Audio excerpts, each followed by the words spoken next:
ఉన్న బంగారాన్ని విడిపించి ఆ రోజు ఆన్లైన్ రేటుకే మేము కొంటాం. Sharma gold company.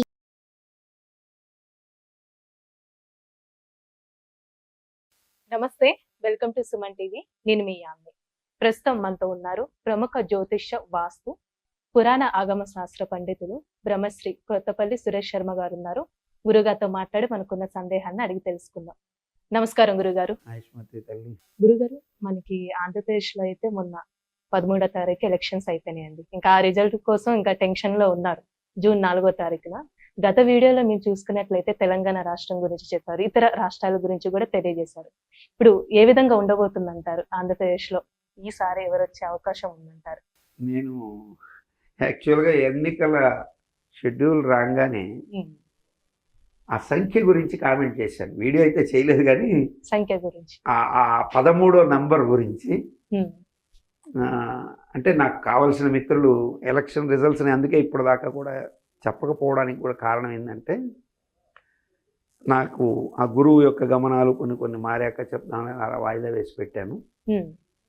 వాస్తవం ఏంటంటే, ఆ సంఖ్య ఉంది కదా 13, దాని గురించి నేనేం చెప్పాను తెలుసా? 3 13 8 18 అని ఒక మాట ఉంటుంది.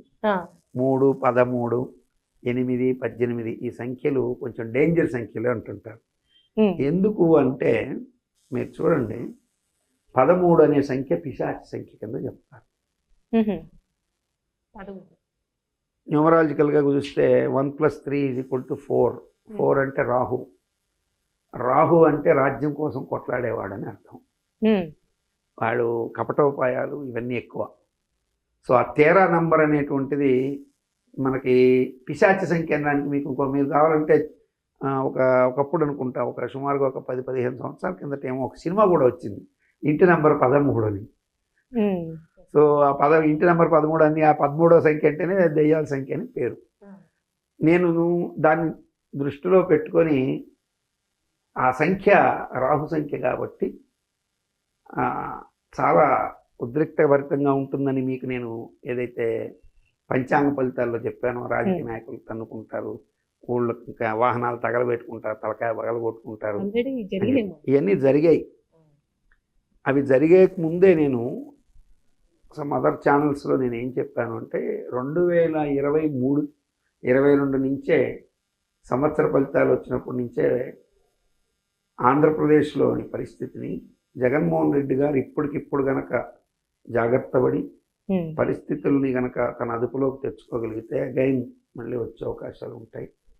లేదంటే కుటుంబ స్థానంలో శని ఉండడం, ఇది ఆయన పేరును బట్టి. జగన్మోహన్ రెడ్డి అంటారు కానీ ఆయన ఆరోగ్యంలో పుట్టినందువల్ల ఆయన కుమారస్వామి రెడ్డి అని ఎవరు అనరుగా. ఇప్పుడు మిమ్మల్ని ఆయన ఏపీ సీఎం అంటే ఏం చెప్తారు మీరు? ప్రెసెంట్ ఎవరైతే ఉన్నారో వాళ్ళ గురించి చెప్తాం. అంటే మామూలుగా పాత రోజులు అనుకోండి, ఏమంటారు? ఏపీ సీఎం అంటే ఏమంటారు? జగన్మోహన్ రెడ్డి గారు అంటారు. అంటే జగన్మోహన్ రెడ్డి గారు అంటారు కానీ ఆయన ఆరుద్ర నక్షత్రంలో పుట్టారని చెప్పేసి ఆయన్ని మీరు కుమారస్వామి రెడ్డి అను, జ్ఞానప్రసాద్ రెడ్డి అని అనరుగా. సో జగన్మోహన్ రెడ్డి అన్న పేరును బట్టి ఆయన మకర రాశిలో ఉన్నాడు, కుంభరాశిలో శని సంచారం మొదలైనప్పుడు కుటుంబంలో కలతలు వస్తాయని నేను ముందుగానే గెస్ట్ చేసి చెప్పాను. ఆల్రెడీ వచ్చాయి సోదరి, అది దూరం చేసుకోకుండా ఈయన అలర్ట్ అవుతారనే ఉద్దేశంతో ఆనాడు చెప్పాను.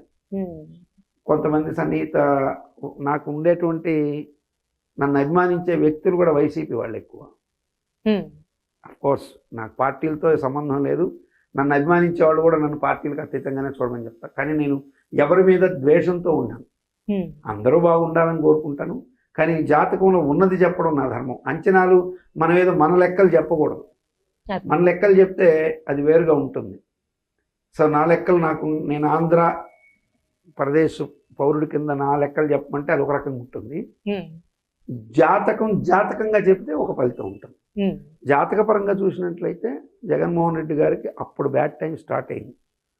సో ఇప్పుడు ఒకవేళ ఆయన ఆరుద్ర ప్రకారమే జాతక రీత్యా ఎత్తుకున్న పితృస్థానంలో శని ఉండడం, అష్టమ శని వదిలి పితృస్థానంలోకి శని ప్రారంభమైన తర్వాతనే సునీత గారు ఉద్రేకంగా వెళ్ళడం, షర్మిల గారు ఉద్రేకంగా వెళ్ళడం, తల్లి గారు ఎటు మాట్లాడని పరిస్థితి ఉండి ఆఖరాలు మళ్ళీ షర్మిల గారికి సపోర్ట్ చేయడం, ఇవన్నీ జరిగాయి. ఆనాడే నేను మాతృస్థానం వీక్ అయింది, సోదర స్థానం వీక్ అయింది, కుటుంబ స్థానం వీక్ అయింది అని కొట్టుకున్నాను. ఎవరు వినరు. ఎందుకంటే గ్రహఫలం అలా ఉంటుంది.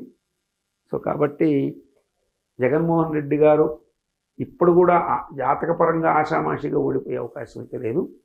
60 నుంచి 70 లేకపోతే ఇంకొక 5 సీట్లతో 75 సీట్ల వరకు వచ్చే అవకాశాలు ఉంటాయి. అంటే అంతకు ముందులా కాకుండా కొంచెం తగ్గే అవకాశం. కొంచెం కాదు, ఆయనకు వచ్చిన మెజార్టీ చాలా వరకు వెళ్ళిపోయినట్టు కదా. అవునండి. 60-70లకు వస్తే సగానికి సగం పోయినట్టే కదా. పోయినట్టే. 70 అంటే 70 140 కంటే ఎక్కువ వచ్చాయి ఆయనకి. 151 వచ్చింది. జగన్మోహన్ రెడ్డి గారికి గెలవడం అనేది ఈసారి కష్టమే. అనేక మంది ఒక్కొక్కరు అయినైతే మంత్రదండం స్వామి అని ఎవరు ఆయన మంత్రదండం చెప్తూ మెజార్టీలతో కూడా చెప్తున్నాడు. మరొక జ్యోతిష్కుడు అసలు జగన్మోహన్ రెడ్డి గారికి తప్ప ఇంకొకటి లేదని ఆయన ఏదో గట్టిగా చెప్తున్నాడు. సో ఈ మంత్రదండం అనేది వద్దులే, ఆయన కూడా ఫీల్ అవుతాడు. ఎవరో ఒక ఆయన ఒక స్వామి నాకు ఎవరో పంపిస్తుంటారు కదా, ఆ స్వామి ఖచ్చితంగా జగన్మోహన్ రెడ్డి గారు వాళ్ళ ఎమ్మెల్యేల మెజార్టీలతో కూడా చెప్పడం మొదలుపెట్టాడు.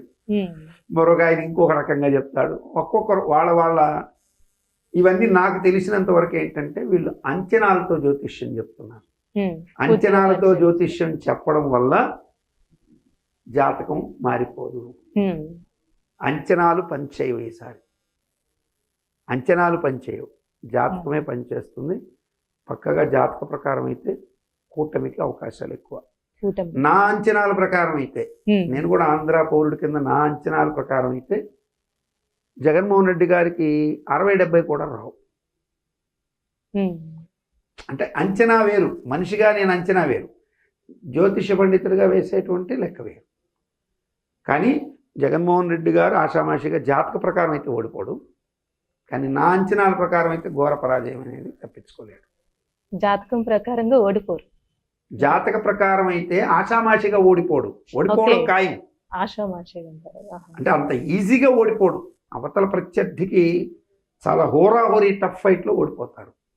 మెజార్టీలు కూడా చాలా స్వల్పంగా వెళ్తూ ఓడిపోతారు.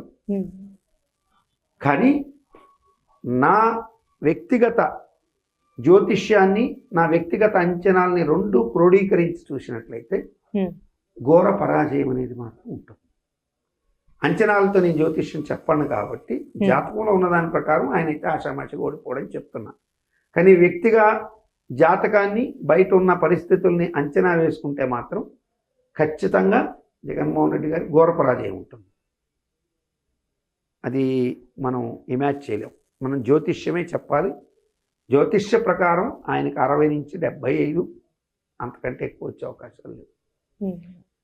కానీ జ్యోతిష్యము బయట జరుగుతున్న పరిణామాలు నేను చెప్తున్న, ఇప్పుడు చెప్పాను కదా చెల్లెలు దూరం అవుతుందన్నాను, అయ్యింది. కొన్ని వివాదాంశాల్లో తర్వాత గురువు బాలేడు, టీచర్లు దూరం అవుతారని చెప్పాను, అది జరిగింది. సో అంగన్వాడీ టీచర్లు అంటే చాలా మంది మధ్య తరగతి వాళ్ళు దూరం అవుతారు. చిన్న చిన్న ప్రమాదాలు కూడా అయినాయి. సో జగన్మోహన్ రెడ్డి గారిని ఓటమి నుంచి తప్పించే అవకాశాలు అయితే జాతకపరంగానూ లేవు, ఎక్కడా లేవు. ఆయన ఇప్పుడు ఒక గౌరవ ప్రతిపక్షంగా నిలబడితే మరల కమింగ్ టైంకి తను కొంచెం జాగ్రత్త పడితే సరైనటువంటి పురాణ ప్లస్ రాజకీయ చతురత కలిగినటువంటి వ్యక్తుల్ని తన సలహాదారులుగా పెట్టుకుంటే, ఎందుకు పురాణం అంటున్నానంటే భారత భాగవతాల్లో లేని రాజకీయాలు ఎక్కడా లేవు. భారతంలో ఉన్నదే రాజకీయం. ఆ రాజకీయాన్ని రాజక్రియలది, అది రాజకీయం అయ్యింది అనుకోండి. అలా చేసుకుంటే రానున్న భవిష్యత్తులో మళ్ళీ ఒక సస్టైన్ అవడానికి అవకాశాలు ఉంటాయి. గౌరవ ప్రతిపక్షం రాకుండా ఓడిపోతే మాత్రం ఇక అది కొంచెం సస్టైన్ అవడానికి కష్టమే. గురుగారు, ఇప్పుడు చాలా మంది చాలా రకాలుగా చెప్పారండి, ఎవరు గెలుస్తారు ఏంటి, జగన్ గారు గెలుస్తారని ఎక్కువ మంది చెప్పారు. అసలు మీరు ఏ విధంగా అంచనా వేస్తున్నారు, అసలు ఏ విధంగా ఇంత గట్టిగా చెప్తున్నారంటారు? అంచనాలు వేరని చెప్పాను కదమ్మా నీకు. అంచనా వేరు. ఇప్పుడు ఎన్నికల రిజల్ట్స్ చెప్పడానికి ఎన్నికల ముందు ఆయా పార్టీలు ఏమి నిర్వహిస్తాయి? సర్వేలు. నీకు కూడా తెలుసు. సర్వేలు నిర్వహించే వాళ్ళు ఏం చేస్తారమ్మా, ఒక ఊరుకో, ఒక పట్టణానికో, ఒక సిటీకి రకరకాల ప్యాటర్న్స్ ఎంచుకుంటారు. అంటే రూరల్, అర్బన్, సిటీ, ఇంకా చెప్పాలంటే ఇంకా కొంచెం డెప్త్కి వెళ్ళి ఆయా వర్గాల దగ్గర నుంచి ఫీడ్బ్యాక్ తీసుకుంటారు కదా. సో చెప్తున్న వాళ్ళందరూ కూడా మనుషులే కదా, ఫీడ్బ్యాక్ చెప్పేవాళ్ళు మనుషులే కదా. జంతువులు, కుక్కలు, పిల్లలు అయితే చెప్పవు కదమ్మా. సో చెప్తున్న ప్రతి మనిషికి ఒక పేరు ఉంటుందా? ఉంటుంది. నేను ఎలక్షన్ రిజల్ట్స్ చెప్పేటువంటి ఫార్మాట్ చెప్తున్నా. వాళ్ళు సర్వేలు చేస్తున్నారు, నేను జాతక సర్వే చెప్తున్నా.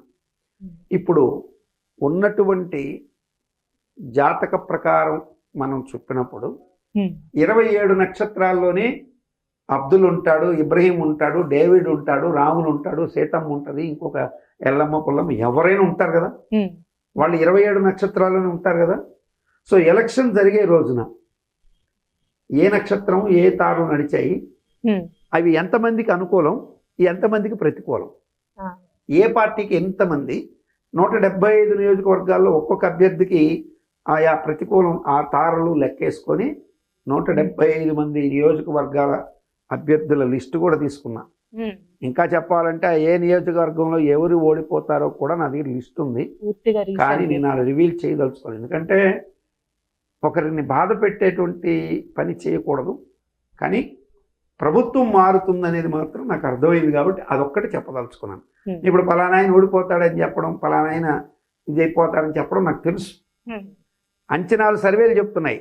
నేను నక్షత్రాలను లెక్కేసి 27 నక్షత్రాల్లో ఇప్పుడు ఆ జగన్మోహన్ రెడ్డి గారు ఆరుద్ర జన్మతార, పేరును బట్టి ఉత్తరాషాఢ, ఆయనకి ఎన్ని నక్షత్రాలు సపోర్ట్ అవుతున్నాయి, వైఎస్ఆర్సీపీ పార్టీ పెట్టిన రోజు ఏ నక్షత్రం ఉంది, వైఎస్ఆర్సీపీని ఏ నక్షత్రంతో పిలుస్తారు, సో దానికి ఎన్ని తారలు సపోర్ట్ చేస్తున్నాయి, తెలుగుదేశం పార్టీ పెట్టిన రోజు దాని నక్షత్రం ఏంటి, దానికి ఈరోజు నడుస్తున్నటువంటి రోజున ఎన్ని, దానికి ఉన్న పేరును బట్టి ఆ పార్టీకి ఉన్న ఆ తెలుగుదేశం అనేటువంటి పేరుతో తీతు తేతో విశాఖ నక్షత్రం, విశాఖ నక్షత్రానికి ఎన్ని తారలు సపోర్ట్ చేస్తున్నాయి. అట్లాగే చంద్రబాబు నాయుడు గారిది కొంతమంది కృత్తిక, కొంతమంది పుష్యమి అంటారు. అట్లాగే పవన్ కళ్యాణ్ కొంతమంది ఉత్తరాషాఢ అనుకుంటుంటారు నెట్లో చూసి పిచ్చి వాళ్ళంతా, కానీ వాస్తవం అది కాదు. నా దగ్గర యాక్యురేట్ గా డేట్ ఆఫ్ బర్త్ ఉంది. అది పవన్ కళ్యాణ్కి అత్యంత సన్నిహితులు నాకు పంపించారు. గురుగారు మీరు ప్రిడిక్షన్ ఎక్సలెంట్ గా 1.5 సంవత్సరం ముందే జగన్ గారు డౌన్ఫాల్ గురించి చెప్పారు, అండ్ రేవంత్ గారి గురించి చెప్పారు, నరేంద్ర మోడీకి ప్రాణహాని గురించి కూడా ఇది ఏమంటారు నేషనల్ టీమ్స్ దాన్ని పట్టుకుంటాయని చెప్పారు. ఇవన్నీ మీరు చెప్పారు. యోగి ఆదిత్యనాథ్ గెలుస్తాడని చెప్పారు, ఈ కర్ణాటక రిజల్ట్స్ చెప్పారు. కాబట్టి మీరు నేను ఒరిజినల్ డేట్ ఆఫ్ బర్త్ ఇస్తున్నాను, నెట్లో ఉన్నది మీరు ఫాలో కాకండి. సో దీని ప్రకారం పవన్ కళ్యాణ్ గారి జాతకం ఎట్టుందని అయితే చూశాను. ఆయన నేను సంవత్సరం రివీల్ చేయను, ఖచ్చితంగా ఆయనదైతే పుష్యమి నక్షత్రం. అందరూ అనుకుంటున్నట్టు ఉత్తరాషాఢ కాదు, వెరీ క్లియర్. అది చూసి కొంతమంది ఓ అని టీవీల ముందుకు వచ్చి ఉత్తరాషాఢ నక్షత్రం పవన్ కళ్యాణ్ అని చెప్తుంటారు. తప్పు. ఆయనది పక్కగా పుష్యమి నక్షత్రం. ఆయన పుట్టిన సంవత్సరం అని నాకు పంపించారు. నేను జాతకం కూడా చూశాను. పవన్ కళ్యాణ్ గారి యొక్క విజయాన్ని ఆపడం అనేది కూడా జరిగే క్వశ్చన్ లేదు. ఎందుకంటే వెనకటికి ఎవరో అంటారు కదా, శ్రీశ్రీ కవిత్వం ఉంది, అరిచేతిని అడ్డుపెట్టి సూర్యకాంతిని ఆపదే అంటే నిజాన్ని ఆపలేమని. కాబట్టి పవన్ కళ్యాణ్ అనేటువంటి ఆ యొక్క వ్యక్తి జాతకం పేరును బట్టి కూడా ఆయన పెట్టిన జనసేన పార్టీ పుట్టినటువంటి సంవత్సరం, దాని రిజిస్టర్ అయిన డేట్లో ఉన్నటువంటి నక్షత్రం, ఆయనకి జనసేన పేరుతో జా అంటే ఉత్తరాషాఢ నక్షత్రం, అన్నీ కలిపి క్రోడీకరించుకొని చంద్రబాబు గారి పేరును కూడా క్రోడీకరించుకొని అన్ని క్యాలిక్యులేట్ చేసి క్లియర్గా నేను చెప్తున్నా. నాకు అందుకే నేను అంచనాలు వేరు, జ్యోతిష్య ప్రకారం అయితే కొంచెం టైట్ ఫైట్ నడుస్తుంది. ఆషామాషిగా అయితే ఓడిపోడు, కానీ ఓడిపోవడం పక్కా. ఆషామాషిగా ఓడిపోడు జగన్మోహన్ రెడ్డి. కానీ నా అంచనా ప్లస్ నా జాతకం రెండు గనక ఒకటైతే మాత్రం ఘోర పరాజయం ఉంటుంది. చాలా చక్కగా తెలియజేశారండి ఏపీ పాలిటిక్స్ గురించి. ధన్యవాదాలు. సుమన్ టీవీలో మీ పర్సనల్ అండ్ బిజినెస్ ప్రమోషన్స్ కోసం కింది నెంబర్కి కాంటాక్ట్ చేయండి.